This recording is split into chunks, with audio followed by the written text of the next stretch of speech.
Hi, folks. Good day or good evening to you. David Yarbrough here with another math lesson. We are going to show you today how to think about limits as x approaches infinity. So, a type of limit that involves infinity, another type. See, we've dealt with functions that are going towards infinity, but this is one as x approaches infinity. So what if we started to plug in larger and larger numbers for x? Well, does the function get infinitely large, or does it level off?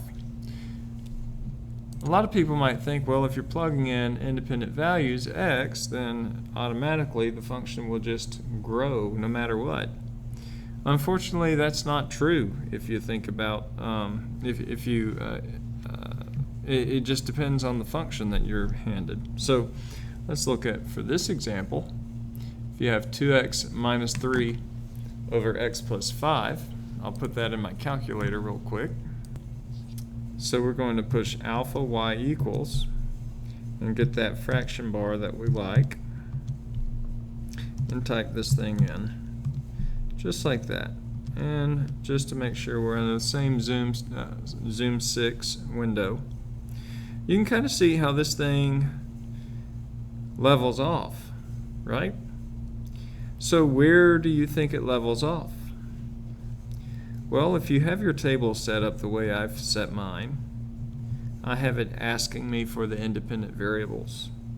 So I could go over to that table and I could substitute in 100, 1,000, 10,000, 100,000. So it's apparent to me, I'm going to delete that last entry. Well, I thought I was.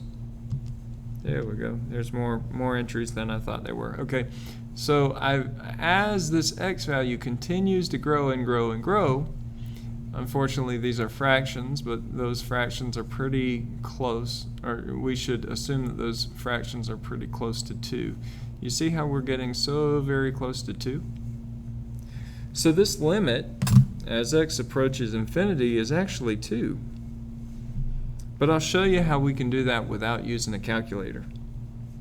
So notice that in both the numerator and the denominator, the variable term is vastly larger than the constant when we plug in very large numbers. So the function 2x minus 3 over x plus 5 behaves the same as 2x over x for large values of x. So let's consider large values of x.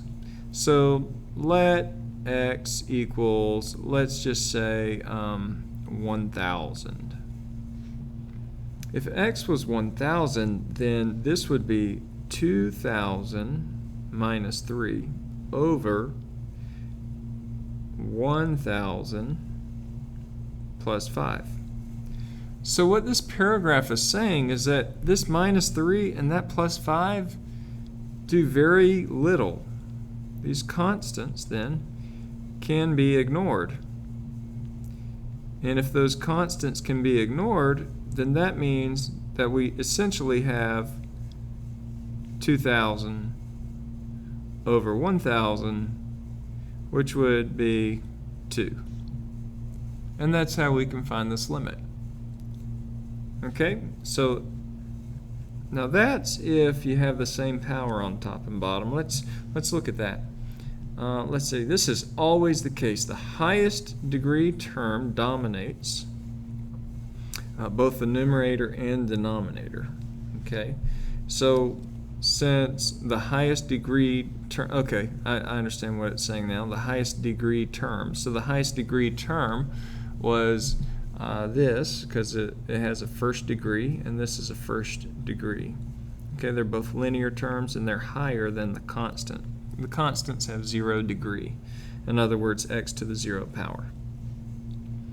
Okay, let's continue. Finding the limit as x approaches infinity is finding the right-hand horizontal asymptote. Yes, that's the exact same thing. That looks familiar to us, right? However, the asymptote lines our lines, so the equation of the horizontal asymptote is y equals 2. So you don't just say 2, you would have to say y equals 2 for horizontal asymptote. You'd have to say the limit equals 2 if we're doing a limit. So we can find we can find the equation of the left-hand horizontal asymptote by finding the limit as x approaches negative infinity. Don't look over that, okay? There is a detail there, a very important detail. And that detail is that we're going to negative infinity. So we need to go way to the left. All right? Go left. All right, so this value is also 2.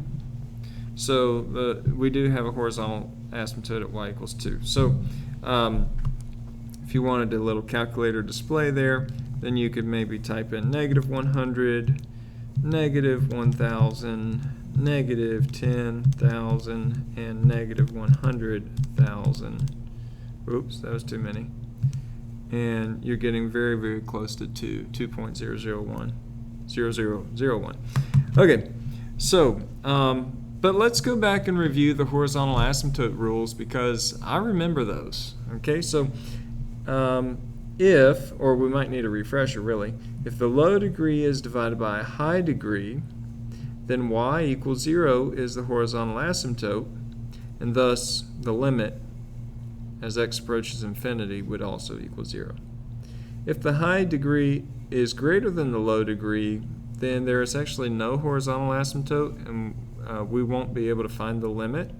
In other words, the limit will be either really big or really small. The function will tend towards infinity or negative infinity. Okay? And then if it's the same degree, divided by the same degree, then we look at it like we just did. We just divide the leading coefficients. So y equals the leading coefficient divided by the leading coefficient. Okay, little note right here, LC means leading coefficient. And if you've forgotten what the word leading coefficient is, a simple Google search will help you out there. But leading coefficient is the number in front of the variable with the highest exponent. Okay? Okay, so on this next page, I have given you these graphs just so that you'll have them, because sometimes you look at the big expression and you say, that's just so much to type in my TI-84. Okay? So that's okay. So you don't have to type it in because this is the result that you would get, although you'd have to adjust your viewing window a little bit. But let's take a look at what happens. We see that on the far right, well, this will be down here, but then we'll jump up to this next piece at around 3.5 or 4, and then we're going to continue to travel out to the far right, and it looks like this is limited by this asymptote here. Now what value is that? Well, let's look back at the graph, or at the equation. We know that for extremely large values, well, not so extreme anymore, but if I were to substitute in for extremely large values, it's only the highest exponent that really matters. So what we're going to have to do is have to find that horizontal asymptote. Well, the horizontal asymptote is going to be at y equals, we could say 3x squared over x squared if you want, but you just cancel the x squared, so you get 3. The horizontal asymptote's at 3, so our limit is at 3. Okay? For extremely negative values, you have to think a little bit more. Okay? This is going to be y equals 3 times some negative value, but that negative value is going to be squared, and this will be a negative value, and it'll also be squared. So basically those should always cancel. and it's still 3. Okay.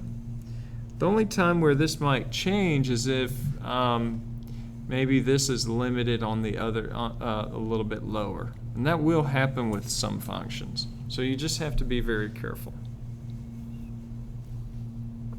Okay, so on the next one, well, we don't have the same degree on top and bottom, but we have a linear on top and a quadratic on bottom.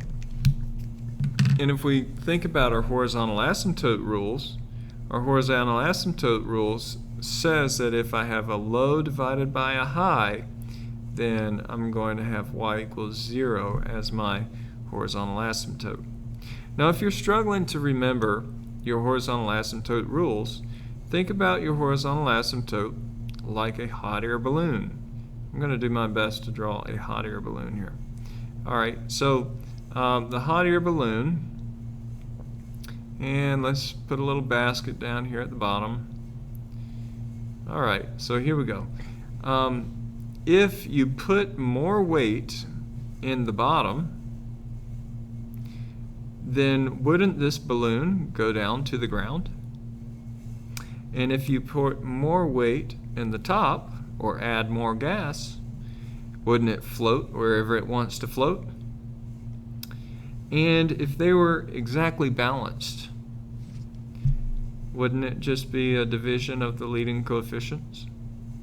So I think that this is a good display to remember when you're thinking about horizontal asymptotes. So I know automatically once I get low divided by high that the limit as x approaches positive infinity is going to be 0. The next one has a high degree divided by a low degree. And we know that if there's a high degree divided by a low degree, that there is no horizontal asymptote. No horizontal asymptote. And if there is no horizontal asymptote, then it is not limited. And if you're thinking about the hot air balloon thing, if you put more air up here, then he can fly wherever he wants to. So this limit, what you can do is just determine if it's positive or negative, or you can just say does not exist. Okay, but if you were to go ahead and find out, like if you substituted in a positive in the numerator and a positive next to this 3, it would give you a positive answer. So either one of those will be fine. I know that positive infinity is a type of does not exist for a limit. So to summarize our thinking, if the degree in the numerator is equal to the degree in the denominator, then the limit will be, I want you guys to fill that one in. If the denominator is a higher degree, then the limit will be, again, I want you guys to fill this in. And then if the numerator has the higher degree, then what will the limit be? And boom, there are the answers. Okay, so if you pause the video, that's a great idea, but you have leading coefficient over leading coefficient, y equals 0, or you could get positive infinity, negative infinity, and you could also say D and E if it is that type of problem. Okay guys, I hope that page of notes helps you a ton. Again, we just talked about limits as x approaches infinity. Let me know if you have any questions. See ya.